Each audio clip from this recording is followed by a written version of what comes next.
দেখাই বাড়ি কেনার পরে এই প্রথম কুরবানি পাইলাম। তবে কুরবানি যে সবাই যে গরু আনছি এই গরুগুলো দেখেন মানে এখানে ছিল এমন একটা অবস্থা বেড়ে গেছে, গরুগুলো কিন্তু নাই, পেটে চলে গেছে, মানুষের নজর বিলাই দিছি।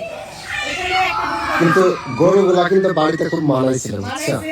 খুব সুন্দর লাগছে। এখানে একটা গরু রাখছি, এই যে গাছের গুড়ার মধ্যে একটা গরু রাখছি। আমার 3টা আম গাছ লাগাইছিলাম নতুন বাড়িতে খুশিতে। এই দেখো আমার আম গাছ গরু খায়া বলেছে, গরু খায় শেষ, এই দেখো আরেকটা আম গাছ গরু খায় শেষ।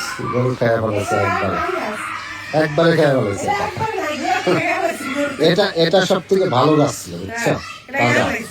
এই পাশে আমার মিষ্টি কুমড়া গাছ ছিল, এই পাশে পেঁপে গাছ আছে, এইখানে তো অনেকগুলা পেঁপে গাছ ছিল, যত কিছু পাইছে শেষ করে দিয়ে গেছে গরু। এইখানে তো অনেকগুলা পেঁপে গাছ ছিল।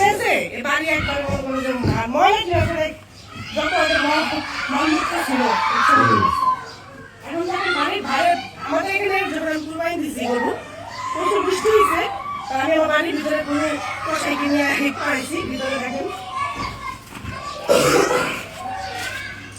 এই যে ওয়াশরুমের অবস্থা খারাপ হয়ে গেছিল একবারে। এই যে দেখেন রান্নাঘরের যে একটা অবস্থা, মানে রান্নাঘরের অবস্থা মানে ফ্লোরে যা অবস্থা ছিল, এখানে গরু কষাই করা হয়েছে। এটা সেটা গরু লাইটটা দিয়ে দাও। না লাইট নেই এখন। এটা সেটা গরু বানানো হয়েছে, এই পাশে আরেকটা গরু বানানো হয়েছে। এইগুলো জানালা বন্ধ সব খোলা, ঈদের দিন কারেন্ট ছিল না, বৃষ্টি ঝড়ের কারণে সবকিছু বন্ধ খোলা খুললা এরকম চার্জার ফ্যান দিয়া আমরা সুন্দর মতো বিরাট গরু উঠাইছি। এই যে মনে করেন একটা ভেজাল মানে ভয়ঙ্কর একটা অবস্থা হয়ে গেছিল বৃষ্টিতে, সেই বৃষ্টি ছিল সেই। তো যাই হোক আমাদের গরু উঠে গেছে, এলাকাবাসী যত মানুষজন ছিল দূর ভোটার পুরা যত আমার বাড়িতে সাভারে এমন কোনো মানুষ নেই যে আমার মাংস পায়নি আনানোর মতো। আর আপনি গরু মাংস ইনশাল্লাহ আগামী বছর ইনশাল্লাহ চালু দিব, সবাই দোয়া করবেন। আমার বাড়ির উঠান দিতে আসুন, খুবই সুন্দর আমার বাড়িটা, সবাই দেখেন। এখানে আমি কাজ করবো ইনশাল্লাহ কিছু দিন করে,